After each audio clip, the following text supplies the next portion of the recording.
Hello and welcome to Byju's IAS. Let's get started and look into our daily quiz. Let's look into the first question.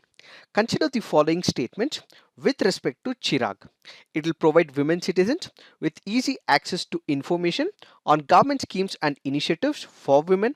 It will provide one-stop convergent support services for empowering rural women with opportunities for skill development, employment, digital literacy, health and nutrition.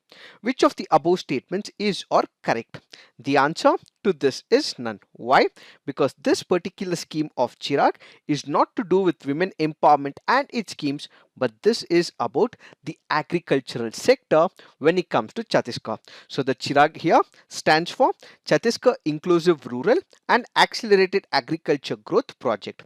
What is the context? We have the government of India, the government of Chhattisgarh and the World Bank who have signed a 100 million project deal to develop sustainable production system that will allow the tribal households in remote areas of Chhattisgarh to practice round the year production of diversified and the nutritious food.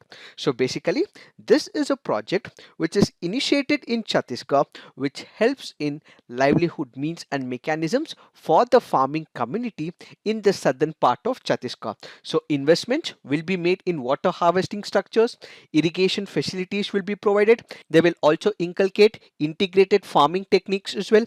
As we have seen, there are disturbances when it comes to every region. What is the major disturbance?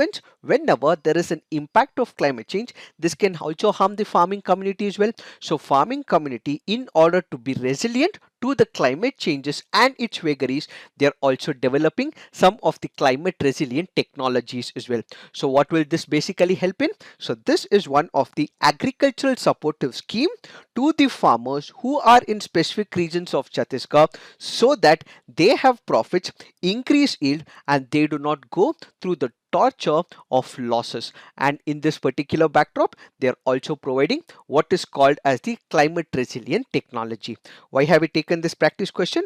That is because this article clearly goes on to say that a large population is undernourished and poor, and this particular project will benefit over 1,80,000 households from about 1,000 villages in 8 districts of Chhattisgarh. It is this that we have to understand in reference to this PIB article. Now let's look into the next practice question. With reference to Global Nutrition Report, which of the following statements is or correct? It is an independently produced biannual stocktake of the state of the world's nutrition. According to the report, India is identified as among the 3 worst countries along with Nigeria and Indonesia for steep within country disparities on stunting. Which of the statements are correct? The answer to this is 2 only. Why? This particular report is not one which is released on a biannual basis, but instead it is on an annual basis. Why have we taken this practice question? Because of the reference given under this article. So according to the Global Nutrition Report, back in the year 2012, the World Health Assembly had identified about 6 nutrition targets for maternal, infant and young child nutrition to be met by 2025.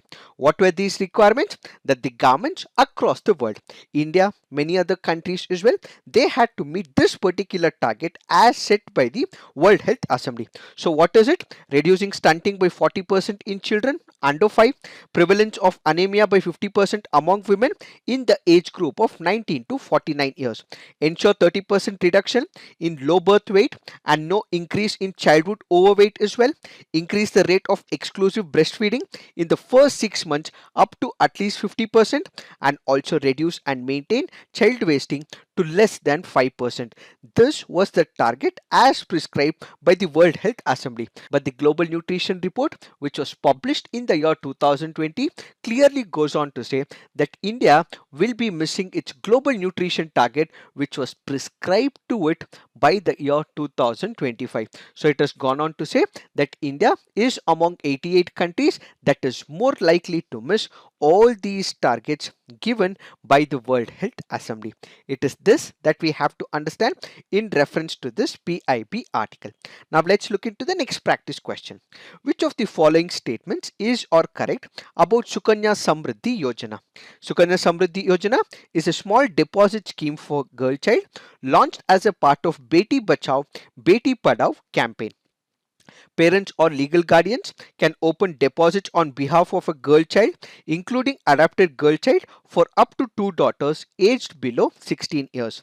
It provides income tax benefit under Section 80C of the Income Tax Act. Account can only be opened in the post office. Which of the statements are correct? The answer to this is 1 and 3. Why? That is because when you look into the second option, it is not below 16 years, but instead it is below 10 years. Why is the fourth option wrong? That is because it is not only the post office, but there are other banks as well. Let's say, for example, there are authorized banks by the central government, and the branches of these authorized banks is where you can also open what is called as the Sukanya Samriddhi Yojana. Because the first option and third option is right, because the second and fourth options are wrong, the answer to this is 1 and 3 only. Why have we taken this practice question? Because of the reference given under this article. What is this Beti Bachao, Beti Padhao Yojana or Andolan? Basically, when you look into India, we have what is called as the patriarchal mindset, which is still persisting in India. As a result, there is declining child sex ratio across multiple states, which is a major cause of concern. In order to overcome this particular issue, Prime Minister Narendra Modi came up with what is called as the Beti Bachao, Beti Padhao Andolan. What is the objective of this particular program? This will ensure survival and protection of the girl child, ensure education and participation of the girl child, and also prevent gender bias, sex selective elimination as well.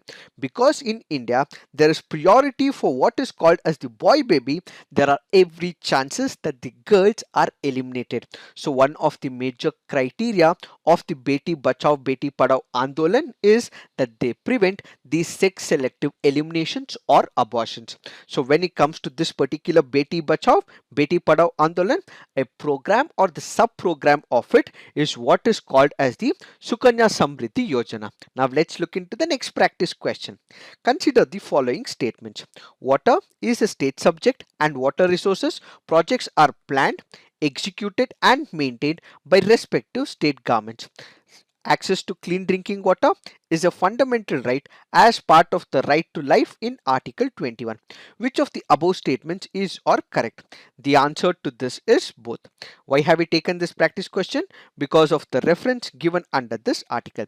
So kindly remember, when it comes to the water, water is the state subject and all the water resources projects are planned, executed, maintained by the respective state governments. So what is the responsibility of the central government? So when it comes to the role of the central government, it is limited to supplement the efforts of the state governments to provide technical guidance and also central assistance through various schemes. So when it comes to taking the responsibility with respect to the water, it ultimately rests with all the state governments. So the state government of Maharashtra or the state government of Gujarat or the state government of West Bengal can take their own means and mechanisms when it comes to conservation and schemes and programs with respect to the water.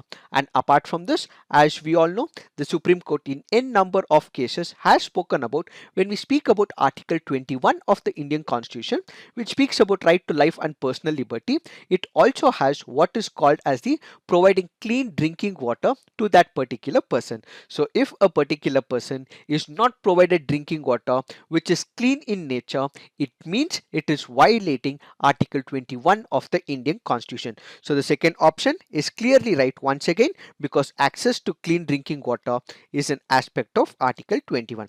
Now let's look into the next practice question. With reference to IFC Masala bonds sometimes seen in the news, which of the following statements given below is or correct? The International Finance Corporation, which offers these bonds, is an arm of the World Bank. They are the rupee dominated bonds and are a source of debt financing for the public and private sector. Select the correct answer using the code given below. The answer to this is both 1 and 2. This is a previous year question, so kindly remember, when it comes to the International Finance Corporation, yes, it offers these bonds and this happens to be the arm of the World Bank as well. And at the same time, these are not the dollar dominated, but they are the rupee denominated bonds, and at the same time this debt can be used for the public, and it can be taken up by the private sector as well. Now let's look into the fact of the day. The topic of discussion is Juvenile Justice, Care and Protection of Children Act of 2015. When it comes to this particular act, there are two major viewpoints that we have to look at. One is a child who is in conflict with law. The other is a child which requires care and protection. Who is a juvenile or a child who is in conflict with law? Let's say there is a person who is less than 18 years of age. If this particular child has committed a crime, such a person will be called as a juvenile who is in conflict with law. There is another angle to this particular act, and that happens to be a child who is in need of care. Who is a child who is in need of care? Let's say, for example, a beggar, as mentioned under this article, or let's say there is a child who is pushed into labor as well, so is working in hazardous industries, or there is forced labor inflicted on this particular child, or the child is pushed into a sexual activity as well, or there is a child which is in need of the care who is an orphan who is lying on the road as well. In all these cases, what we witness is the child is in need of care and protection. This article currently goes on to say that in case there is a person who has engaged this particular child in a begging activity or in a similar instance, then such a person will be punished with an imprisonment for a term which may extend to 5 years and shall be liable to fine of 1 lakh as well. Therefore, this Juvenile Justice, Care and Protection of Children Act of 2015 has all the measures both at the institutional level and at the non-institutional level to take care of the children so that they can ensure the well-being of the children in all the distress situations. We can elaborate this particular article further as well, but there is a video about the Juvenile Justice Act which is recorded by Saumacha, so kindly look into it on our Byju's YouTube IAS channel. So this is it for today. Thank you for watching. All the best.